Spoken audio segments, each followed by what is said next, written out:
काल एक बातमी अशी आली आहे की स्वतः अजित पवार कुटुंबियांना सुद्धा हे वाटतं आहे की अजितदादांचा अपघात नसून तो घातपात आहे.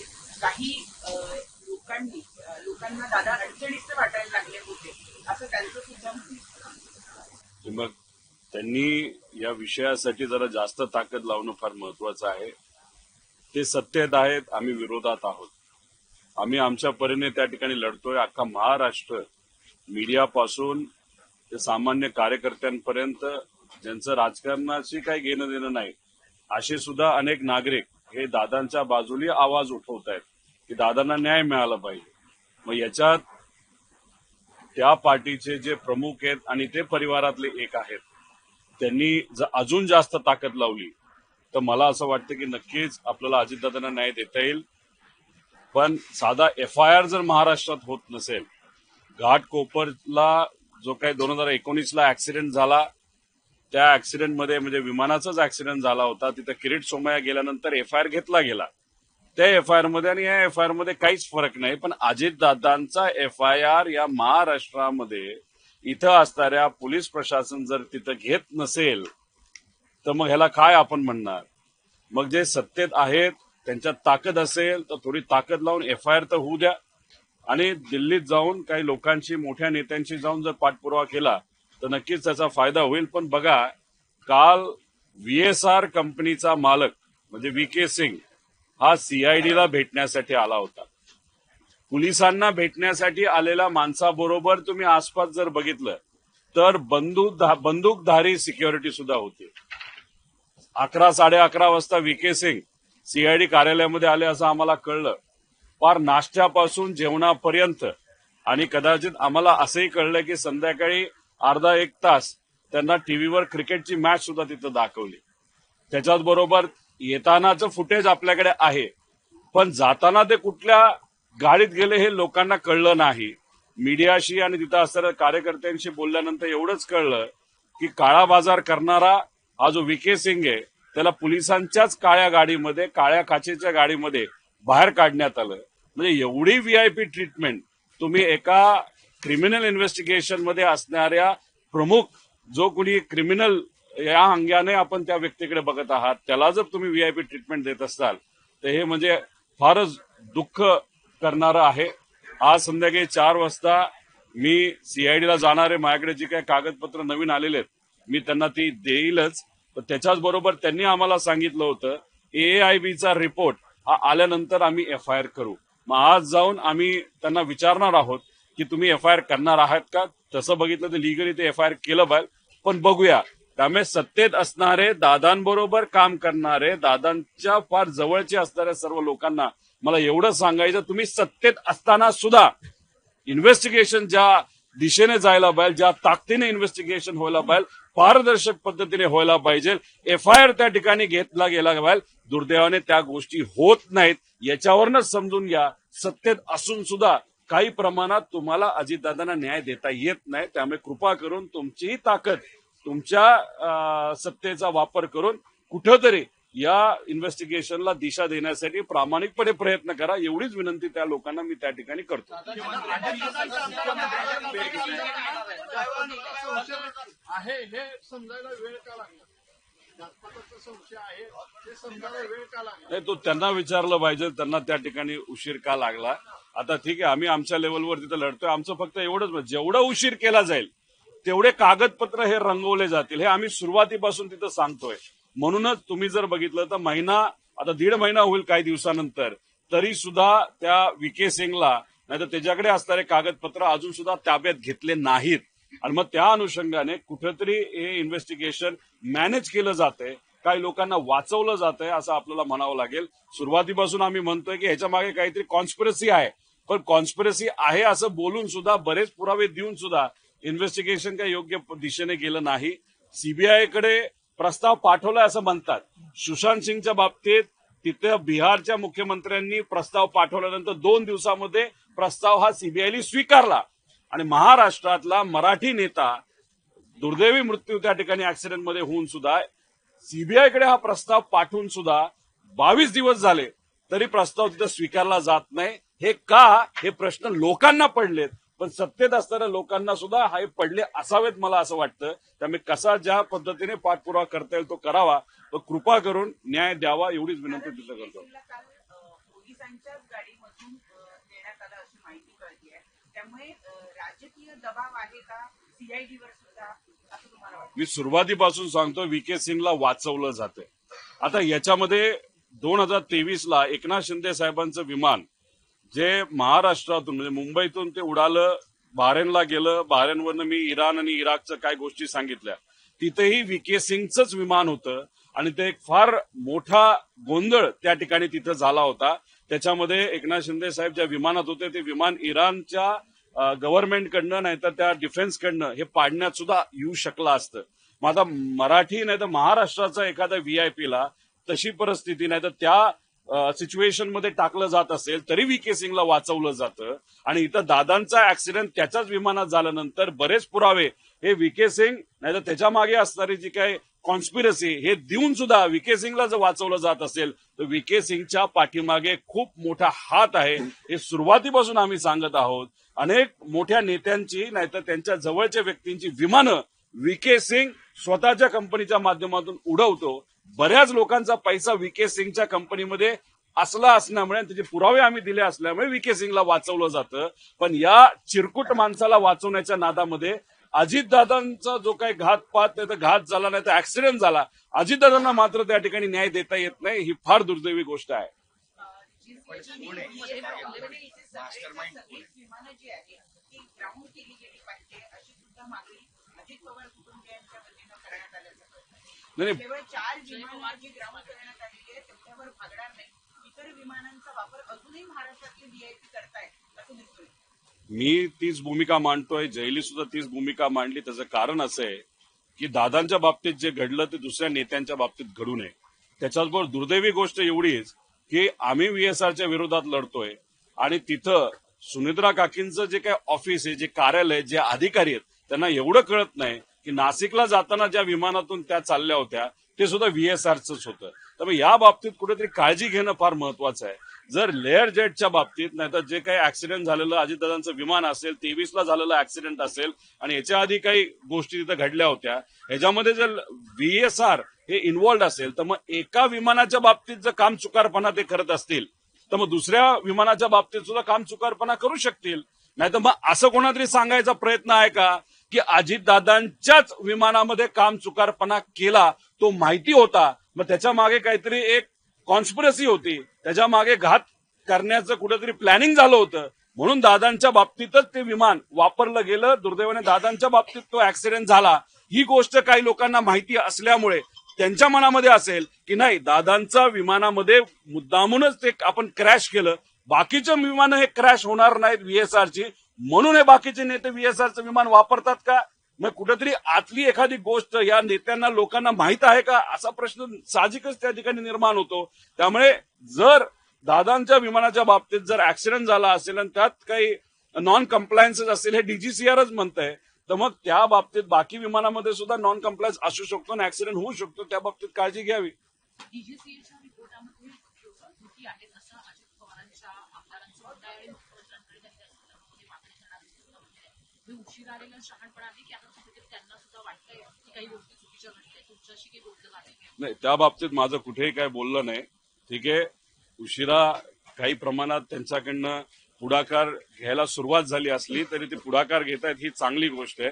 कारण का या लढ्यामध्ये एक विरोधात असणारा आमदार नाही तर एक पार्टी, ज्याच्यामध्ये आम्हाला सुप्रियाताईंची मदत आहे, आमच्या पार्टीची मदत आहे, कार्यकर्त्यांची आहे, सगळ्यात महत्वाचं मीडियाची मदत या अजितदादांना न्याय देण्यासाठी खूप मोठ्या प्रमाणात आणि महाराष्ट्रातले लोक सोशल मीडियावर त्या ठिकाणी लिहित आहेत. तर नेते जे सत्तेत आहेत त्यांनी सुद्धा जर मदत केली तर नक्कीच त्याचा फायदा होईल.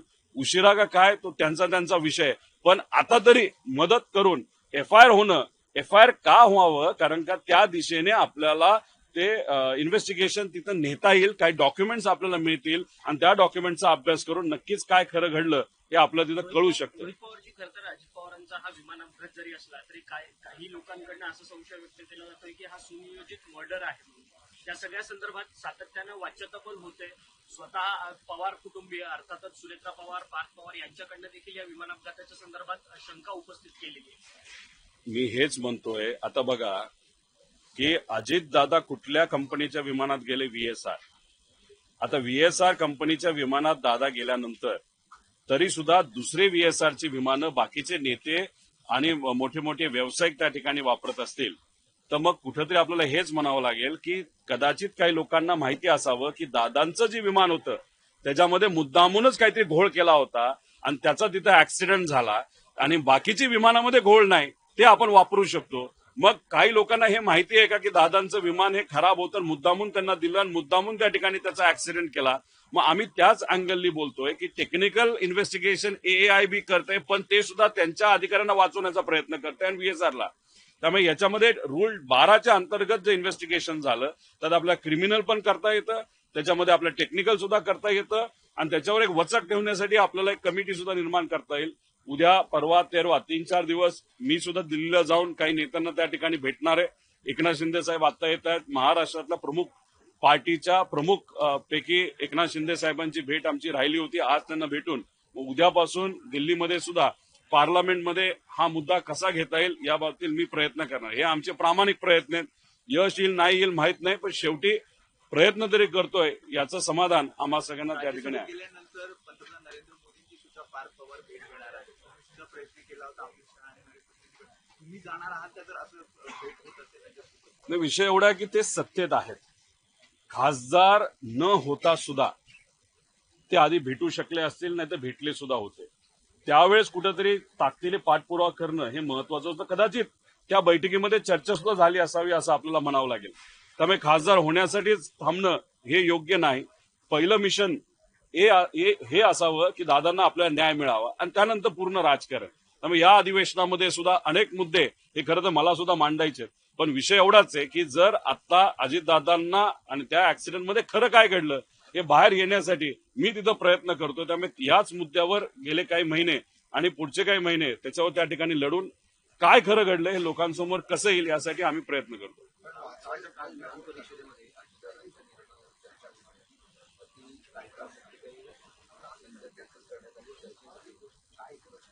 त्याच्यावर जास्त मी काय बोलणार नाही, पण असं कळतं की सोमवार मंगळवारी त्या बाबतीत चर्चा होईल. पण तरी सुद्धा जर पुढच्या आठवड्यात ती चर्चा झाली नाही पण मग ते दुर्दैवी गोष्ट आहे असं आपल्याला म्हणावं लागेल. दादा, पण यामागे मास्टर माइंड कोण आहे? वारंवार संशय व्यक्त केला जातोय, पण कोण आहे नेमकं याच्या मागे? कुठंतरी आम्ही जी काय माहिती गोळा केलेली आहे, जी काय माहिती आमच्याकडे आलेली आहे त्याच्यामध्ये आपण जर बघितलं तर एवढी मोठी ताकद VSRला आणि DGCAच्या काही अधिकाऱ्यांना आणि काही इतर लोकांना वाचवण्याचा प्रयत्न त्या ठिकाणी केला जातोय. त्याचा अर्थ आपण ज्या दिशेने चाललेलो आहे ती योग्य दिशा आहे. नक्कीच लवकरच याच्या पाठीमागे कुठली संस्था आहे का व्यक्ती आहे हे आपल्याला कळल्याशिवाय त्या ठिकाणी राहणार नाही. त्यामुळे आपण इन्व्हेस्टिगेशन करत असताना खोलात जाणं फार महत्वाचं आहे. त्यामुळे पूर्वी काय गोष्टी घडल्या होत्या, आता काय घडल्यात, एकनाथ शिंदे साहेबांचंच विमान विना परवानगीचं इराणमध्ये का गेलं, त्यांना तिथं कशाला त्या डिफेन्सली काय इन्स्ट्रक्शन दिल्या होत्या याचंही इन्व्हेस्टिगेशन होणं महत्वाचं आहे. कारण एकनाथ शिंदे साहेब त्यावेळेस मुख्यमंत्री महाराष्ट्राचे होते, मराठी माणूस, आणि दादांच्या बाबतीत सुद्धा त्याच कंपनीच्या माध्यमातून ही घटना घडते. त्यामुळे या दोन्ही घटनेला कुठं काही लिंकिंग आहे का? त्यामुळे क्रिमिनल इन्व्हेस्टिगेशन करत असताना वेगळ्या अँगल त्याच्यामध्ये घेणं महत्वाचं आहे. पण दुर्दैव असं क्रिमिनल इन्व्हेस्टिगेशन अजूनपर्यंत सुरू झाली नाही. पण तुम्ही आणि आपण सर्वजण जो लढा लढतोय त्याचे जे प्रेशर येत आहे म्हणून VK सिंगला कुठेतरी बोलावलं जातं. पण दुर्दैव असं VK सिंगला बोलून VIP ट्रीटमेंट दिली जाते. पोलीस स्टेशनला प्रायव्हेट सिक्युरिटीचे लोक बंदूक घेऊन त्या ठिकाणी आज जातात. याच्यामध्ये म्हणजे CIDची पण किंमत राहिली का असा प्रश्न पडायला लागला.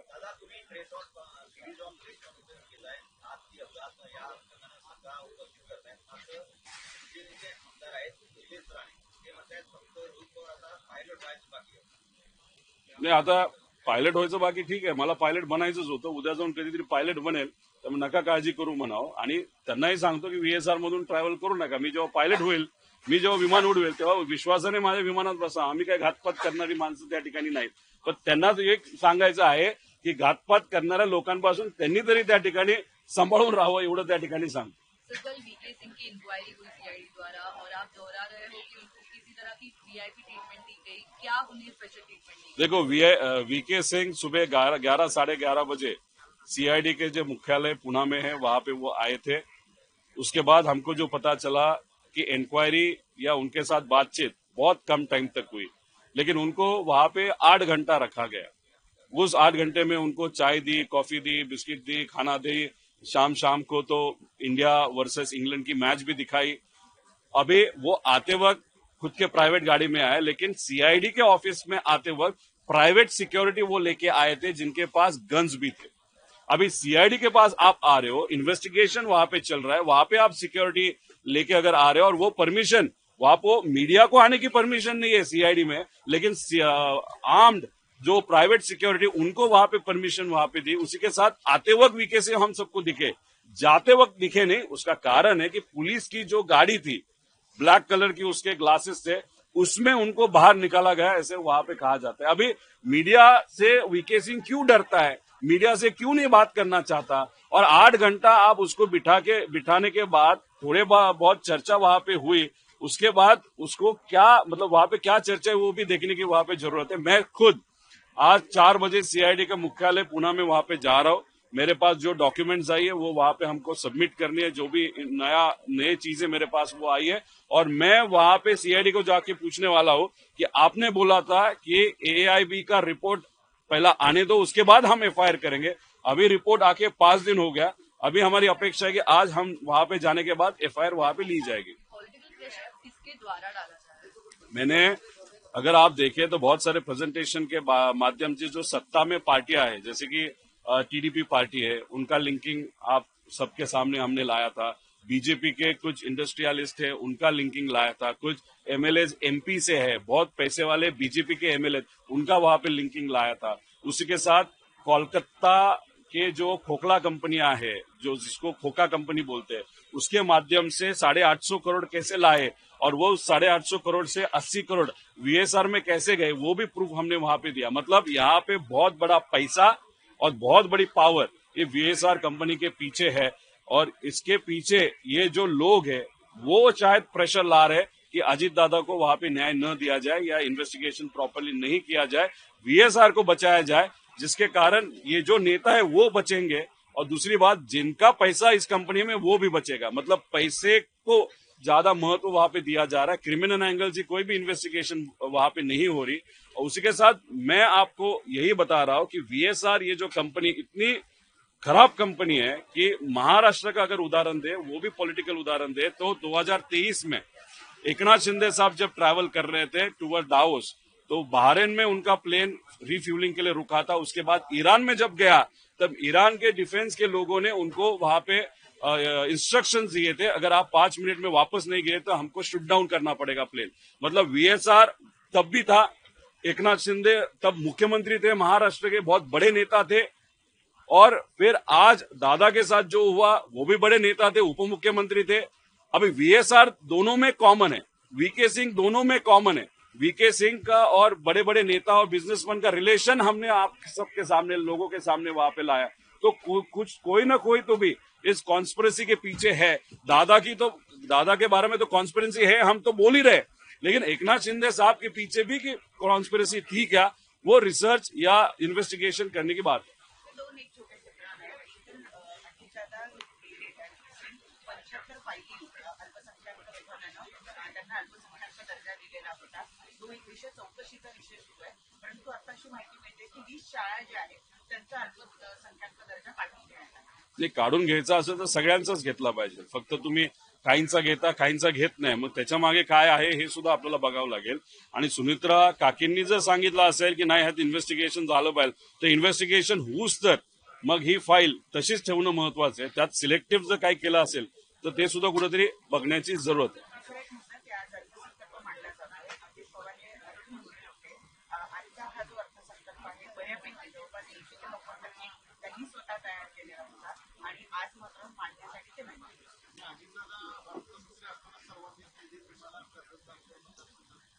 महाविकास आघाडी असताना त्यांनी नक्कीच त्यावेळेस तिथं मला सपोर्ट केला. पण नंतर आपण बघितलं तर महायुतीचा जो काही धर्म होता त्यांनी तिथं पाळला.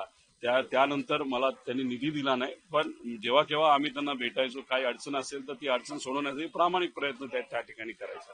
राहिला प्रश्न बजेट मांडण्याचा, अजून 2 वेळा जर बजेट दादांनी तिथं मांडलं असतं तर या महाराष्ट्रामध्ये सगळ्यात जास्त वेळा बजेट मांडणारा कोण नेता होता तर अजितदादांचं नाव त्याच्यामध्ये घेतलं गेलं असतं.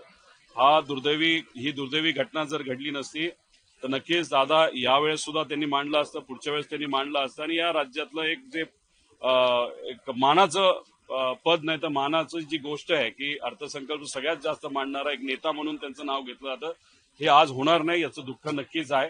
आणि दादा मांडत असताना फायनान्शियली सुद्धा ते फार स्ट्रिक्ट असायचे की राज्याला कुठे अडचण आली नाही पाहिजे, उगाच एखादी योजना आणायची म्हणून आणणं हे योग्य नाही, त्याच्या मागे जर प्रोव्हिजन असेल तरच ती योजना आणणं तिथं महत्वाचं आहे. त्यामुळे कुठेतरी एक शिस्त असायची.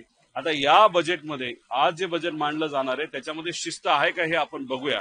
पण आम्हाला ज्या काही गोष्टी कळलेल्या आहेत त्याच्यामध्ये ठोक तरतूद वर जास्त लक्ष दिलं जाणार आहे. ठोक तरतूद कधी दिली जाते तर आज त्याच्याबद्दल म्हणजे एखादा प्रोजेक्ट हा डिक्लेअर केला जात नाही, ठोकच्या अंतर्गत त्या विभागाला पैसे दिले जातात आणि मग पुढचे 6 महिने 7 महिने त्या ठोक तरतुदीचा वापर तिथं केला जातो. ठोक तरतुदीचा वापर कधी केला जातो? काही आमदारांना आपलंसं करायचं असेल तर, नाहीतर काही लोकांना सांगून नाही तुला निधी देतो तू आमच्या बरोबर बस बोल हे. त्यामुळे आमची एवढीच विनंती आहे की हे जे काही बजेट आहे ते या महाराष्ट्राच्या हितासाठी असावं. हे बजेट असं नसू की ठोक तरतुदी केल्यात आणि मग या पार्टीच्या आमदारांना जवळ करण्यासाठी एवढे पैसे, मग या पार्टीच्या आमदारांना जवळ करण्यासाठी तेवढे पैसे. त्यामुळे महाराष्ट्राच्या हितासाठी हे बजेट असेल असं बघूया. पण बजेट एकदा प्रेझेंट होऊ द्या आज, मग त्यानंतर नक्कीच या विषयामध्ये आम्ही डिटेलमध्ये जाऊन बोलू.